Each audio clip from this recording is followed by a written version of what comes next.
So for today's videos guys, gagawa tayo ng tutorial videos paano magbayad ng billing natin sa Wi-Fi gamit ang ating GCash account. Punta lang tayo dito sa GCash. So andito na ako. Pindutin natin tong bills. Ayan. So yung sadya ko dito ay magbayad ng monthly bills sa aming Wi-Fi. May makikita tayo dito na mga billings na pwedeng bayaran, gagaya ng water. So, dito sa itaas may church bar. Itong church. So, pindutin lang natin to. I-type natin yung antayin lang natin siya. Mag-type lang tayo dito. Lalabas yung mga so, ito. Lumabas sila. So, wala dyan yung hinahanap ko. I-search ko na lang.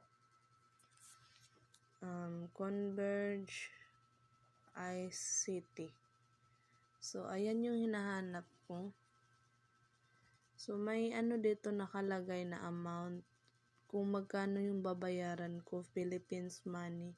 So, ilalagay ko dito ay 990.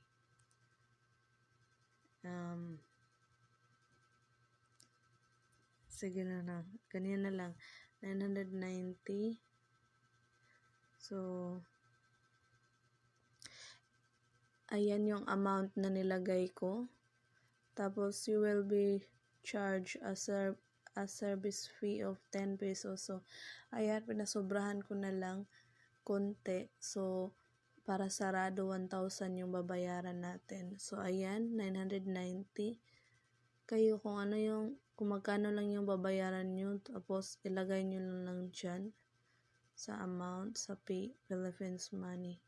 So, ayan, account number. So, dito guys, ilalagay natin yung account number ng bank account nila. So, sa akin, nakasulat na siya dito. Bakit ko lang, ayan, sa message.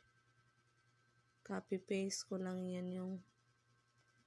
So, dito, nalagay ko yan. Copy-paste ko lang yan. Teka lang para sigurado.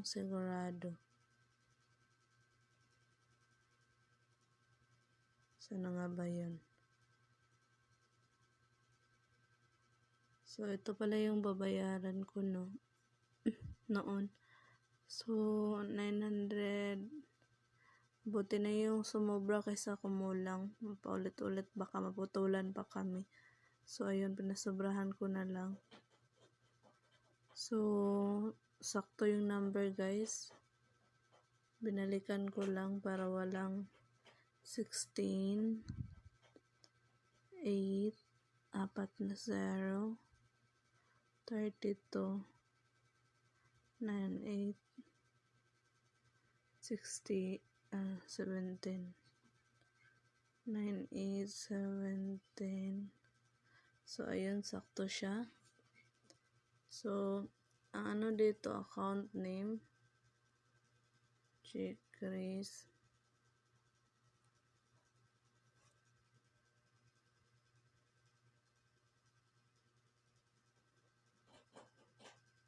So, dito naman guys, ilagay nyo lang yung nakapangalan sa na may-ari ng pagpakabit nyo no, ng mga bayarin nyo. Gaya sa akin yung mister ko yung may-ari ng name niya yung nakarehistro doon. So, dapat yun din yung ilagay natin. So, kung sino nakarehistro, yun din yung ilagay nyo dyan. So, dito yung email.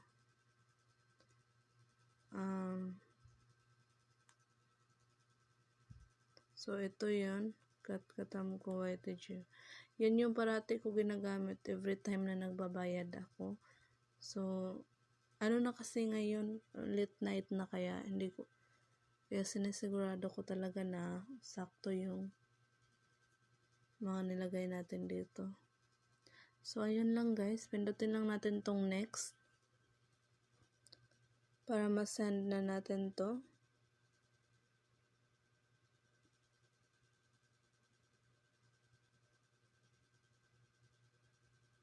Katamo ko ito. So, i-confirm lang natin to. 1, 2, 3. Account number.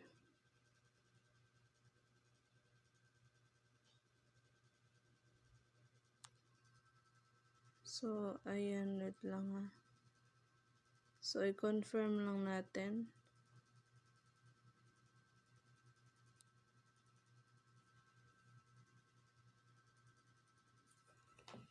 Waiting natin. So ayan. Na-send na natin yung ating bayad, guys. Try natin mag-SS. So, ayun. Thank you. Hindi na end yung natin. Screen recording. So, ayun guys. Ganun lang mag-send. I-back ko na to, back. Ganun lang mag-send ganun lang magbayad ng mga billings natin sa online. Pag sa water district din, ganunan nyo lang din guys. May water bills naman dun. Ilagay nyo lang yung mga info nyo at amount na yung babayarin. Yung info na nakasulat, nakarehistro dun sa computer nila, yun din yung i-type nyo dyan. Yung may-ari ng water, tubig nyo, kung halimbawa yung papa nyo or mother nyo yung nakasulat, nakarehistro doon sa water district. So, lagay nyo lang yun doon, tapos yung amount at saka complete details ng may-ari ng billing. So, yung sa father nyo ba o sa mother nyo. So, ayun guys, yun lang din yung gawin nyo guys. Ganun lang kadali magbayad online gamit ang ating GCash account. So, ayun, nagpapasalamat ako kasi bukas or sa susunod na araw pa dapat yung bayarin namin. Pero binayaran ko na lang siya para wala nang iisipin. So, ayun guys, sana makatulong tong video na ginawa ko para sa inyo. Guide na yun para magbayad kayo online. Hindi na kailangan pumila pa doon sa labas. Hindi na kailangan lumabas pa para pumila at magbayad ng mga bills natin. Pwede na tayo magbayad sa GCash or bank account natin. So, ayun lang.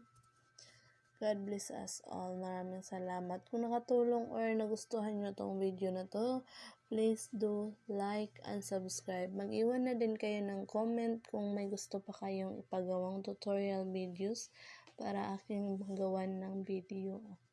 Thank you.